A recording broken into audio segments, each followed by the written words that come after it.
Om Shanti. Om Shanti. Good morning.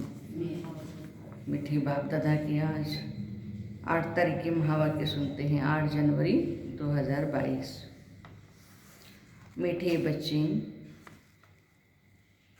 ज्ञान रत्नों को धारण कर रूहानी हॉस्पिटल यूनिवर्सिटी खोलते जाओ, जिससे सबको हेल्थ वेल्थ मिले। आज बाबा बच्चों को प्रेरणा दे रहे हैं कि रूहानी हॉस्पिटल कम ये हमारा यूनिवर्सिटी माना सेंटर खोलते जाओ, जिससे हेल्थ वेल्थ मिले। प्रश्न है, बाप का कौन सा कर्तव्य कोई भी मनुष्य आत्मा नहीं कर सकती है?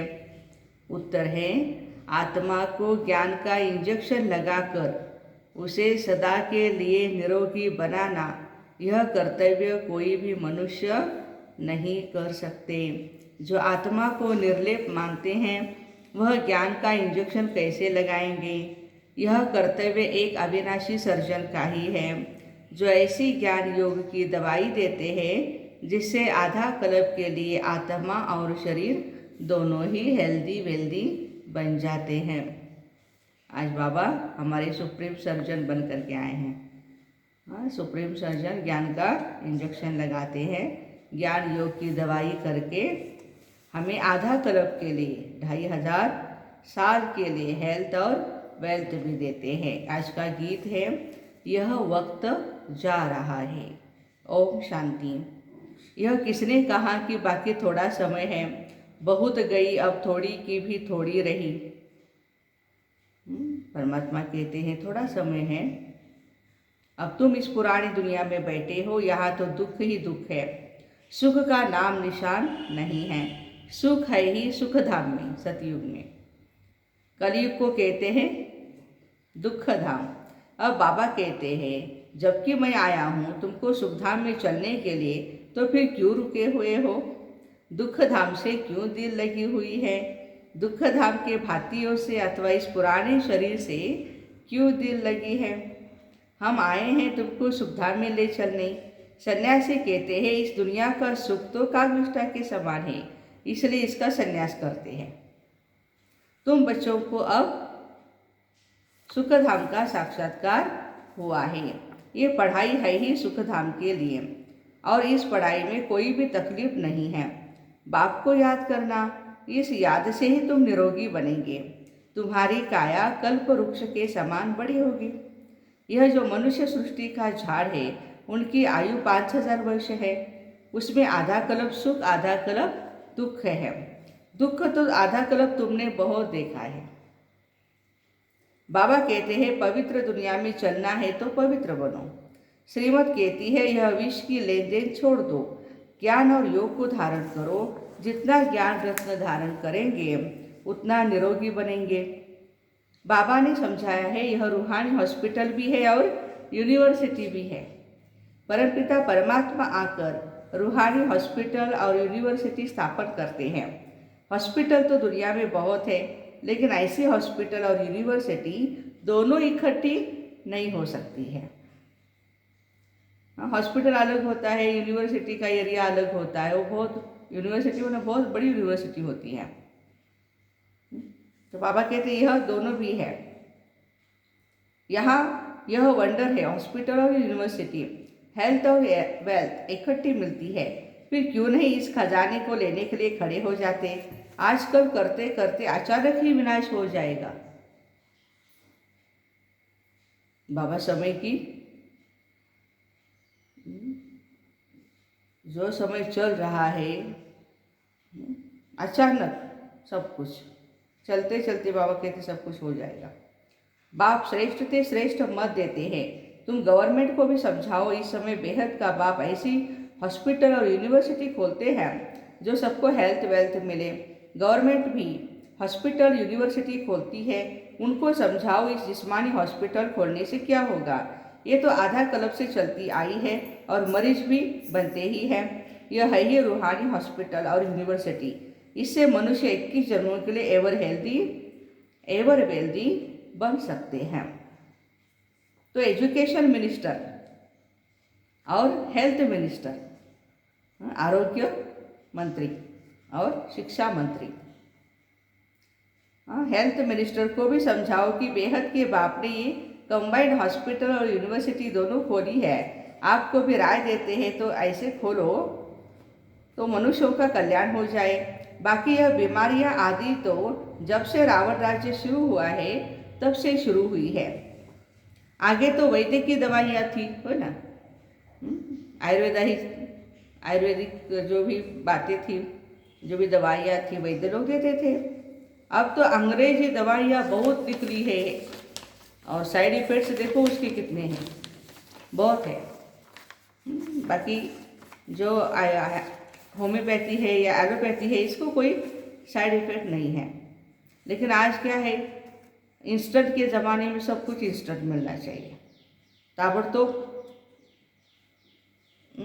बीमारी खत्म होनी चाहिए, सहन करने की शक्ति नहीं रही है, इसलिए एलोपैथी दवाई खाते रहते हैं। यह है अविनाशी सर्जन, तो अविनाशी दवाई देते हैं। तब गाया जाता है ज्ञान अंजन सतगुरु दिया अज्ञान अंधेर विनाश। ज्ञान इंजेक्शन रूहानी बाबा ही लगाते हैं आत्माओं को, और कोई आत्मा को इंजेक्शन लगाने वाला हो नहीं सकता। वह तो कह देते हैं आत्मा निर्लेप है, तो तुम समझाओ उस हॉस्पिटल और यूनिवर्सिटी में तो लाखों रुपया खर्चा लग जाता है। यहाँ तो खर्चे की कोई बात नहीं, 3 पैर पृथ्वी की चाहिए। जो कोई भी आए उनको समझाया जाए, बाबा को याद करो तो एवर हेल्दी बनेंगे और चक्रों को जानने से चक्रवर्ती राजा बनेंगे। धनवान होगा तो बड़ी हॉस्पिटल यूनिवर्सिटी खोलेंगे, गरीब छोटी खोलेंगे। गवर्नमेंट कितनी खोलती है ना, बड़े बड़े हॉस्पिटल होते हैं। आजकल तो टेंट आदि लगाकर भी पढ़ाते हैं और 2-3 सेशन रखते हैं क्योंकि जगह नहीं है, पैसे नहीं है, ऐसे भी बात है। देखो स्कूल के लिए जगह नहीं है, पैसा नहीं है, टेंट लगाकर पढ़ाते हैं। इसमें खर्चे की कोई बात नहीं, कोई भी जगह मिले, कोई औजार आदि तो रखने नहीं है, बड़ी सिंपल बात है। पुरुष भी खोलते हैं, माताएं भी खोलती है, हमारे यूनिवर्सिटी जो है बहनें भी खोलती है, भाई भी खोलते हैं। बाबा कहते तुम ही खोलो, तुम ही संभालो। जो आपने विद्यालय खोली है, हाँ ठीक है, उसका काम भी आप संभालो। जो करेगा सो पाएगा, बहुतों का कल्याण होगा। ये यूनिवर्सिटी खोलने से बाबा कहते हैं बहुतों का कल्याण होगा। बेहद का बाप श्रीमत देते हैं श्रेष्ठ बनने के लिए। बहुत है जो सुनते हैं परंतु करते नहीं हैं, क्योंकि तकदीर में नहीं है। सुनते हैं बाबा का ज्ञान, लेकिन खुद भी ऐसे अपने घरों में जगह है तो हम करें, बाबा का संदेश देवे सभी को, नहीं करते हैं।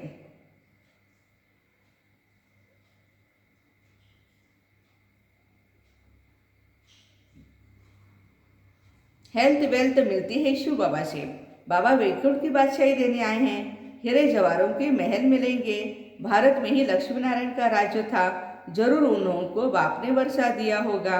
अभी तो कलयुग में है दुख ही दुख, फिर सतयुग की स्थापना मुझे ही करनी है। मनुष्य कोई हॉस्पिटल आदि खोलते हैं तो उद्घाटन करते हैं। बाबा कहते हैं मैं स्वर्ग का उद्घाटन करता हूँ, अब तुम श्रीमत पर स्वर्ग के लायक बनो। कल्प कल्प तुम लायक बनते हो, ये नई बात नहीं है। बाबा कहते हैं आप बने थे 5000 साल पहले, अभी भी बनेंगे, ये नई बात नहीं है। देखा जाता है गरीब बहुत आते हैं, बाबा भी कहते हैं मैं हूँ गरीब निवास। साहूकारों के पास धन बहुत है, इसलिए वह कहते हैं समझते हैं हम स्वर्ग में बैठे हैं। भारत गरीब है, उनमें भी जो अधिक गरीब है उन्हों को ही बाप उठाते हैं। साहूकार तो अपनी नींद में सोए पड़े हैं, कितना ज्ञान और योग सिखलाते हैं। तीसरा नेत्र बाबा ही देते हैं, जिससे तुम सारे चक्र को जान जाते हो। बाकी सब घोर अंधियारे में है। ड्रामा के आदि मध्य अंत का इसको भी पता नहीं है। पति पावन बाप को ही भूल गए हैं। शिव परमात्मा के लिए कहते ठीक कर भीतर में है। तुम बच्चे जानते हो अभी सबकी कयामत का समय है। आग में जल मर खत्म होते हैं, फिर सबको वापस ले जाऊंगा साथ में। मैं पंडा बन आया हूँ, महाकालेश्वर बोल रहे हैं। तुम पांडव सेना हो ना, वह जिस्मानी यात्रा पर ले जाते हैं, वह जन्म जन्मांतर करते आए हो। यह है रूहानी तीर्थ, इसमें चलना फिरना नहीं है। बस बाबा कहते मुझे याद करो, रात को भी जागकर मुझे याद करो। रात को माना अमृत वेले उठकर मेरे साथ बुद्धि का योग लगाओ, नींद को जीतने वाले बनो तो तुम नजदीक आते जाएंगे। वह है कुक वंशावली ब्राह्मण, तुम हो ब्रह्मा मुख वंशावली ब्राह्मण। अभी तुम रूहानी यात्रा में तत्पर हो, तुम्हें पवित्र रहना है।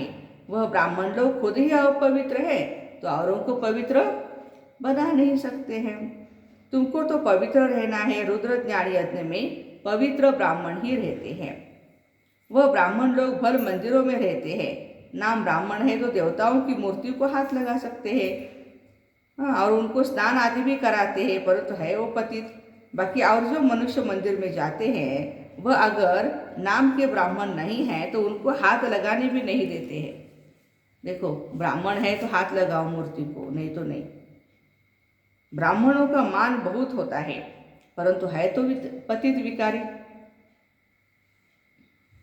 कोई कोई ब्रह्मचारी होंगे। ब्राह्मण माना ही 5 कंडीशन है। एक ब्रह्मचारी, दूसरा ब्रह्मचारी, तीसरा ब्रह्मा भोजन खाने वाला, शुद्ध भोजन खाने वाला, चौथा ब्रह्म मुहूर्त में उठने वाला, अमृत वेले 3 बजे 4 बजे, और 5वां है ब्रह्म ज्ञान जानने वाला। तो बाबा कहते हैं, बाप आकर समझाते हैं, सच्चे सच्चे ब्राह्मण ब्राह्मणिया वह है जो 21 कुल का उद्धार करे। कन्या अगर उद्धार करती होगी तो उनके माँ बाप ही होंगे। यह माँ बाप सिखलाते हैं, तुम 21 पीढ़ी स्वर्ग का मालिक बन सकती हो। बच्चे जानते हैं बाप तो है गुप्त। शिव बाबा ब्रह्मा द्वारा हमको सब राह समझाते हैं। यह दादा तो धंधा आदि करता था, ब्रह्मा बाबा हीरे का मर्चेंट था, डायमंड मर्चेंट। तो बाबा बिजनेस करते थे। अब बहुत जन्मों के अंत के भी जन्म में, उसके भी अंत में आकर शिव बाबा ने प्रवेश किया है और इन द्वारा ही ज्ञान सुनाते हैं। यह है रथ, शिव बाबा है रथी। अब निराकार परमात्मा समझाते हैं, यह रथ बहुत जन्मों का पतित है। पहले पहले यह पतित बन जाते हैं। बाबा कहते पहले पहले ब्रह्मा भी पतित बनते हैं, उनके साथ हम भी बनते हैं, फिर वो पावन बनते तो हम भी पावन बन जाते हैं। ये ऐसे नहीं कहते कि मैं भगवान हूँ, नहीं। यह कहते हैं मेरा यह बहुत जन्मों के अंत का जन्म है, वानप्रस्थ अवस्था है, पतित है। बाबा ने इसमें प्रवेश किया है। अब बाबा कहते हैं तुम अपने जन्मों को नहीं जानते हो, मैं तुमको बताता हूँ। यह भी बुद्धि में आता है, पतित पावन परमपिता परमात्मा ही है। वह बाप भी है, टीचर भी है और गुरु भी है। शिव बाबा बाप भी है, टीचर भी है और गुरु भी है। सारे ड्रामा के आदि मध्य अंत का राज समझाते हैं। तुम जानते हो बाबा हमको साथ ले जाएंगे। इस बाप टीचर गुरु की राय लेने से तुम उच्च पद पाएंगे। बाप टीचर और गुरु की राय लेने से तुम उच्च पद पाएंगे।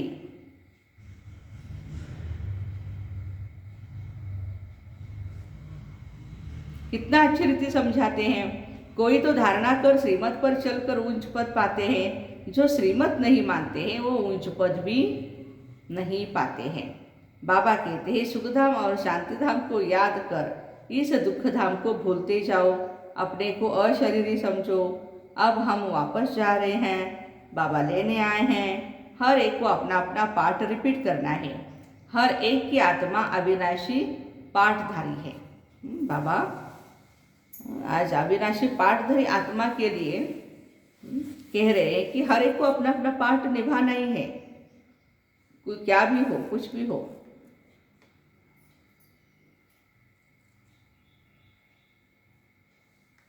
दुनिया में कब प्रलय होती नहीं, यह दुख धाम है। फिर जाएंगे शांतिधाम सुखधाम में। यह बुद्धि में स्वदर्शन चक्र चलाते रहो और पवित्र रहो तो बेड़ा पार हो जाएगा। तुम काल पर विजय पा रहे हो, वहाँ तुम्हारी अकाले मृत्यु नहीं होती है। कहाँ? सतयुग। जैसे सर्प पुरानी खाल छोड़ नहीं लेता है, वैसे तुम भी खाल बदल नहीं ले लेंगे। ऐसी अवस्था यहाँ बनानी है। बस हम यह शरीर छोड़ स्वीट होम चले जाएंगे, परमधाम में। हमको काल नहीं खा सकता। सर्प का मिसाल वास्तव में सन्यासी दे नहीं सकते। भ्रमरी का मिसाल भी प्रवृत्ति वालों का है। कहते हैं सेकंड में जीवन मुक्ति दे सकते हैं जनक मिसल, ये भी कॉपी करते हैं। जीवन मुक्ति में दोनों ही चाहिए। वह सन्यासी जीवन मुक्ति कैसे दे सकते हैं? अब बाबा कहते चलो वापस मुझे याद करो तो विकर्म विनाश होंगे, नहीं तो बहुत सजाएं खाएंगे और पद भी भ्रष्ट हो जाएगा। अंत में कोई की याद आई तो पुनर्जन्म लेना पड़ेगा। यह है ही योग से हेल्थ और ज्ञान से वेल्थ। सेकंड में जीवन मुक्ति इसको कहा जाता है। फिर इतने पैसे बर्बाद करने, भटकने आदि की क्या दरकार है? इसलिए हेल्थ मिनिस्टर, एजुकेशन मिनिस्टर को समझाओ तो तुम यह हॉस्पिटल यूनिवर्सिटी खोलो, जो तुमको बहुत फायदा होगा। जो करेगा सो पाएगा। साहूकारों का काम है साहूकारों का उद्धार करना। गरीब ही वर्षा लेते हैं, बाकी जो करोड़पति है उनके लिए कहा हुआ है, किसकी दबी रहेगी धूल में, किसकी राजा खाए, किसकी आग जलाए, किसकी चोर लूटे। सफल उसी की होवे जो खर्चे धनी के नाम। पिछाड़ी में आग लगेगी, सब खत्म हो जाएगा। तो क्यों नहीं विनाश के पहले कुछ कर लो तो कुछ पद भी पा ले। मरना तो है ही, ड्रामा का अंत भी होना है। बाबा कितना अच्छी रीति समझाते हैं। नदियाँ तो चक्र लगाती रहती है, बाकी ब्रह्मपुत्र तो यह ब्रह्मा ही ठहरा। मम्मा है सरस्वती, बाकी है ज्ञान गंगाएं। पानी की गंगाएं पावन कैसे बनाएगी? वह कोई मेला नहीं है, यह है सच्चा मेला। जबकि जीव आत्माएं परमात्मा से मिलती है, तब कहते आत्मा परमात्मा अलग रहे बहुकाल। अब जीव आत्मा का मेला परमात्मा से है। परमात्मा ने जीव का लोन लिया हुआ है, नहीं तो पढ़ाए कैसे? इसलिए उनको शिव भगवान कहा जाता है, जो इसमें प्रवेश कर ज्ञान देते हैं। सरस्वती को कहा जाता है गॉडेज ऑफ नॉलेज। ब्रह्मा को भी नॉलेज होगी, उनको नॉलेज देने वाला कौन है? ज्ञान का सागर शिव बाबा है। तुम्हारे पास यह नॉलेज नंबरवार पुरुषार्थ अनुसार है, तो यह नॉलेज धारण कर श्रीमत पर चलना चाहिए। सारा मदार पवित्रता पर है, इस पर ही अबलाओं पर अत्याचार होते हैं। द्रौपदी ने पुकारा, कल भी बाबा ने कैसे गवर्नमेंट के साथ बात करें कि आप भी पवित्रता के लिए मदद करें माताएं बहनों को। लेकिन वो कहने के लिए भी वो माता कैसी चाहिए? मस्त, बाबा ने कहा मस्त होनी चाहिए, माना योगी होनी चाहिए। नहीं तो घर वालों में, पति में मोह है, बच्चों में मोह है, रो रही है, क्या फायदा है फिर? तो सहन करते करते 21 जन्मों के लिए नंगन होने से बच जाती है। गीता में भी है, मैं साधुओं का उद्धार करता हूँ, परंतु साधु लोग यह अक्षर सुनाते नहीं हैं। तुम जानते हो इस समय सारी दुनिया रिश्वतखोर बन गई है, इसलिए इन सबका विनाश होना ही है। जिनको वर्षा लेना होगा वही लेंगे। बाबा को कई बच्चियाँ कहती है, हम गरीब घर में होती तो कितना अच्छा होता।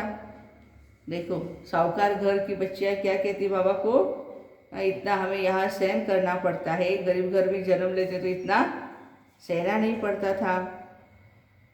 साहूकार लोग तो बाहर निकलने ही नहीं देते। बाबा हम कन्याएं होती तो कितना अच्छा होता। देखो मैं माताएं बोल रही हैं, माताओं को तो सीढ़ी उतरनी पड़ती है। बाबा कहते हैं वर्षा ले लो, मनुष्य को मरने में देरी नहीं लगती है, आफतें आदि बहुत होती है। आप सिर्फ अपने को आत्मा समझ मुझ बाप को याद करो। 84 जन्म पूरे हुए, अब वापस घर चलना है कि यहाँ ही गोते खाने हैं? बाबा पूछ रहे हैं, वापस अपने घर चलना है या यहाँ ही गोते खाने हैं? मन मना भव मध्याची भव। रावण के वर्षे को भूलो। रावण श्राप देते हैं।